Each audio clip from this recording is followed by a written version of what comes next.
ਅਗਲੀ ਜਿਹੜੀ ਖਬਰ ਆ ਉਹਦੇ ਵੱਲ ਵਧੀਏ। ਸਮਾਰਟ ਮੀਟਰ ਬਿਜਲੀ ਦੇ ਨਾਲ ਹੀ ਮਿਲਦੀ ਜੁਲਦੀ ਖਬਰ ਆ ਸ਼ਰਮਾ ਜੀ। ਸਮਾਰਟ ਮੀਟਰਾਂ ਦਾ ਸੱਚ ਆ ਸਾਹਮਣੇ ਹੁਣ ਕੇਂਦਰ ਵੇਚੂਗਾ ਘੰਟਿਆਂ ਦੇ ਹਿਸਾਬ ਨਾਲ ਮਹਿੰਗੀ ਸਸਤੀ ਬਿਜਲੀ। ਇਹ ਹੁਣੇ ਤੱਕ ਕੇਂਦਰ ਨੂੰ ਪਤਾ ਜੀ ਕਿ ਉਹ ਸਰਕਾਰ ਹੈ ਕਿ ਦੁਕਾਨ ਹੈ ਕੋਈ ਜਾਂ ਮਾਲ ਹੈ ਕੋਈ।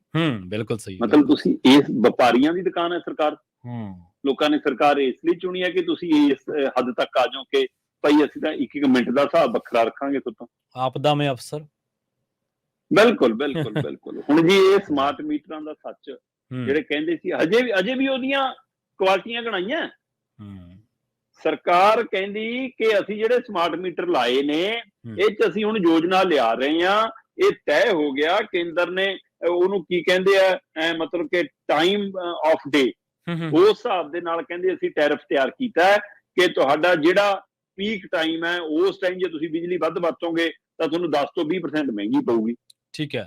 ਤੇ ਜਿਹੜਾ ਤੁਹਾਡਾ ਨਾਰਮਲ ਸਮਾਂ ਜੇ ਉਹ 'ਚ ਘੱਟ ਵਰਤੋਗੇ ਤਾਂ 10 ਤੋਂ 20% ਸਸਤੀ ਪਊਗੀ। ਇਹ ਸਮਾਰਟ ਮੀਟਰਾਂ ਦਾ ਕਮਾਲ ਕਹਿੰਦੇ ਜੀ। ਉਹ ਇਹਦੇ ਵਿੱਚ ਵੀ ਉਹ ਗਣਾ ਰਹੇ ਨੇ ਪਰ ਇਹ ਸਮਝੇ ਨਹੀਂ ਪਾ ਰਹੇ ਕਿ ਭਾਈ ਲੋੜ ਤਾਂ ਰਾਤ ਨੂੰ ਹੈ ਪੱਖਾ ਚਲਾਉਣ ਦੀ ਕਿ ਰਾਤ ਨੂੰ ਟੱਬਰ ਘਰੇ ਸੋਣਾ ਹੈ। ਠੀਕ ਹੈ। ਸਰਕਾਰ ਕਹਿੰਦੀ ਹੈ ਦਿਨੇ ਚਲਾ ਲਓ ਸਸਤਾ ਪਊਗਾ ਜੀ। ਤੇ ਇਸ ਲਈ ਆਹ ਤਰੀਕਾ ਮਤਲਬ ਕਿ ਜਾਂ ਸਰਕਾਰ ਇਹ ਕਹਿੰਦੀ ਹੈ ਕਿ ਹੁਣ ਇੱਕੋ ਪੱਖੇ ਥੱਲੇ ਸੌਂ ਜਾਓ ਭਾਈ ਸਾਰੇ ਜੇ ਸੋਣਾ 2 ਕਮਰੇ 3 ਕਮਰੇ 'ਚ ਨਾ ਸੋਇਓ ਕਿਉਂਕਿ ਰਾਤ ਨੂੰ ਤਾਂ ਅਸੀਂ ਬਿਜਲੀ ਮਹਿੰਗੀ ਦੇਵਾਂਗੇ। ਜਿਹੜਾ ਨਵਾਂ ਸਮਾਰਟ ਮੀਟਰ ਹੈ ਉਹਦੇ ਵਿੱਚ ਸਿੱਧਾ ਸਪਸ਼ਟ ਇਹਨਾਂ ਨੇ ਕਰਤਾ ਕਿ ਦਿਨ 'ਚ ਜਿਹੜੀ ਸੂਰਜ ਵਾਲੀ ਊਰਜਾ ਵਾਲੀ ਬਿਜਲੀ ਆ ਅਸੀਂ ਵੱਧ ਤੋਂ ਵੱਧ ਉਹ ਵਰਤਣੀ ਆ। ਉਹ ਸਾਨੂੰ ਸਸਤੀ ਪੈਂਦੀ ਆ ਇਸ ਲਈ ਅਸੀਂ ਤੁਹਾਨੂੰ ਸਸਤੀ ਦੇਵਾਂਗੇ। ਠੀਕ ਹੈ। ਰਾਤ ਨੂੰ ਤੁਸੀਂ ਪਾਵਰਕੌਮ ਵਾਲੀ ਮਤਲਬ ਕਿ ਥਰਮਲ ਪਲਾਂਟ ਵਾਲੀ ਬਿਜਲੀ ਵਰਤਣੀ ਆ ਉਹ ਸਾਨੂੰ ਵੀ ਮਹਿੰਗੀ ਪੈਂਦੀ ਹੈ ਇਸ ਲਈ ਉਹ ਬਿਜਲੀ ਤੁਹਾਨੂੰ ਮਹਿੰਗੀ ਦੇਵਾਂਗੇ। ਸੱਚਾਈ ਇਹ ਆ ਕਿ ਦਿਨ 'ਚ ਵੀ ਇਹ ਜਿਹੜੀ ਸੋਲਰ ਊਰਜਾ ਵਾਲੀ ਹੈ ਬਿਜਲੀ ਉਹ ਪੂਰੀ ਨਹੀਂ ਕਰ ਪਾ ਰਹੇ। ਉਸ ਸਮੇਂ ਵੀ ਇਹਨਾਂ ਨੇ ਥਰਮਲ ਪਲਾਂਟ ਵਾਲੀਆਂ ਵਰਤਣੀਆਂ ਤੇ ਉਹਦੇ ਵਿੱਚੋਂ ਵੀ ਇਹਨਾਂ ਨੇ ਹੁਣ ਇਹ ਮੀਟਰ ਨੇ ਜਿਹੜੇ ਇਹ ਉਹ ਪ੍ਰੀਪੇਡ ਹੁੰਦੇ ਨੇ ਕੀ ਹੁੰਦੇ ਨੇ ਜੀ ਉਹ ਪ੍ਰੀਪੇਡ ਜਿਹਨਾਂ 'ਚ ਪਹਿਲਾਂ ਅਦਾ ਕਰਨਾ ਪੈਂਦਾ। ਪ੍ਰੀਪੇਡ ਹੀ ਹੁਣ ਇਹ ਉਹ ਮੀਟਰ ਨੇ ਜੀ। ਇਹ ਦੇਸ਼ ਦੇ ਵਿੱਚ 25 ਕਰੋੜ ਲੱਗਣੇ ਆ। 65 ਲੱਖ ਤੋਂ ਵੱਧ ਲੱਗ ਲਏ 65,36,000 ਮੀਟਰ ਲੱਗ ਲਏ ਜਿਨ੍ਹਾਂ ਚੋਂ ਪੰਜਾਬ ਦੇ ਵਿੱਚ ਵੀ 3,74,000 ਮੀਟਰ ਲੱਗ ਰਿਹਾ। ਠੀਕ ਹੈ। ਤੇ ਜਿਨ੍ਹਾਂ ਦਾ ਵਿਰੋਧ ਕਰਦੇ ਨੇ ਅਜੇ ਕਹਿੰਦੇ ਜੀ ਕਿਸਾਨਾਂ ਨੂੰ ਅਸੀਂ ਬਾਹਰ ਰੱਖਿਆ ਤੇ ਟੀਕਾ ਮਾੜਾ ਮਾੜਾ ਕਰਕੇ ਲਾਉਣਾ। ਅਪ੍ਰੈਲ 2024 ਤੋਂ ਹੀ ਨਿਯਮ ਲਾਗੂ ਹੋਊਗਾ ਜੀ। ਵਪਾਰੀਆਂ ਤੇ ਕਾਰੋਬਾਰੀਆਂ ਤੇ ਦੁਕਾਨਦਾਰਾਂ ਤੇ ਕਮਰਸ਼ੀਅਲ ਬਿੱਲ ਤੇ ਲਾਗੂ ਹੋਊਗਾ ਇਹ ਫਾਰਮੂਲਾ। ਠੀਕ ਹੈ। ਤਾਂ ਕਿ ਉਹਨਾਂ ਨੂੰ ਤਾਂ ਅਹਿਸਾਸ ਹੀ ਨਾ ਹੋਵੇ ਕਿ ਜੇ ਦੁਕਾਨ ਦਿਨ 'ਚ ਖੁੱਲੀ ਆ ਤਾਂ ਠੀਕ ਆ ਉਹ ਤਾਂ ਦਿਨ ਵਾਲਾ ਹੀ ਆ ਰਾਤ ਵਾਲਾ ਉਹਦਾ ਬੱਚਿਆਂ ਨੂੰ ਲੱਗਣਾ ਕਿ ਲੈ ਵੀ ਮੇਰੇ ਪੈਸੇ ਬਚ ਗਏ ਹੈ ਨਾ।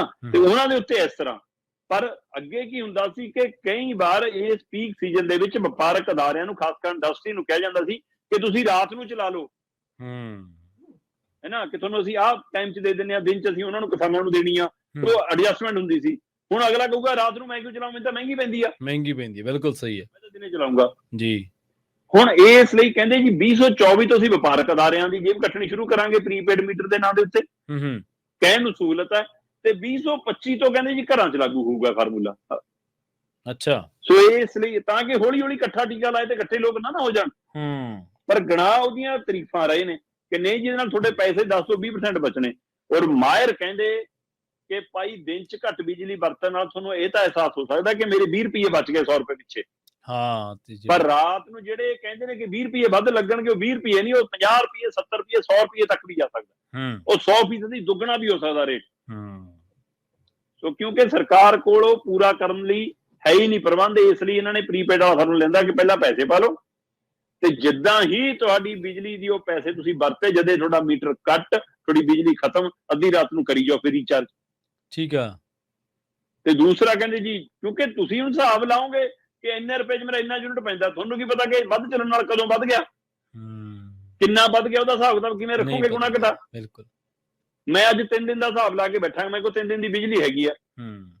ਕੱਲ ਨੂੰ ਸੁੱਖ ਨਾਲ ਪਿੰਡੋਂ 4 ਨਿਆਣੇ ਆ ਜਾਣ ਰਿਸ਼ਤੇਦਾਰ ਆ ਜਾਣ ਤੇ ਮੇਰੇ ਤਾਂ 2 ਪੱਖੇ ਵੱਧ ਚੱਲ ਗਏ ਜੀ ਦੂਏ ਕਮਰੇ 'ਚ ਉਹਦਾ ਹਿਸਾਬ ਉਧਰ ਅਗਲੇ ਦੀ ਤਨਖਾਹ ਨਾ ਆਈ ਹੋਵੇ ਡੇਲੀ ਵੇਜ ਵਾਲੇ ਲੋਕਾਂ ਦਾ। ਸੋ ਇਸ ਲਈ ਇਹ ਸਾਰਾ ਕੁਝ ਸਰਕਾਰ ਮੈਨੂੰ ਨਹੀਂ ਲੱਗਦਾ ਕਿ ਸਰਕਾਰ ਦਾ ਕੰਮ ਹੈ। ਇਹ ਦੁਕਾਨਦਾਰ ਦਾ ਵਪਾਰੀ ਦਾ ਇਹ ਕਾਰਪੋਰੇਟ ਘਰਾਣਿਆਂ ਦਾ ਕੰਮ ਹੈ ਔਰ ਇਹ ਸਾਰੀ ਸਪਲਾਈ ਇਹਨਾਂ ਨੇ ਵੇਚਣੀ ਆ ਪ੍ਰਾਈਵੇਟ ਕੰਪਨੀਆਂ ਨੂੰ ਤੇ ਹੋ ਗਿਆ ਚੰਡੀਗੜ੍ਹ ਦੀ ਉਦਾਹਰਨ ਹੈ ਸਭ ਤੋਂ ਵੱਡੀ। ਸੋ ਇਸ ਲਈ ਜੀ ਸਰਕਾਰ ਹੁਣ ਇਸ ਨਾਤੇ ਵੀ ਲੋਕਾਂ ਦੀ ਜੇਬ ਵੱਢੂਗੀ ਔਰ ਧੋਖਾ ਕਰੂਗੀ ਔਰ ਇਹ ਫਾਰਮੂਲਾ ਬਣ ਕੇ ਸਾਹਮਣੇ ਆ ਰਿਹਾ। ਜੀ ਜੀ।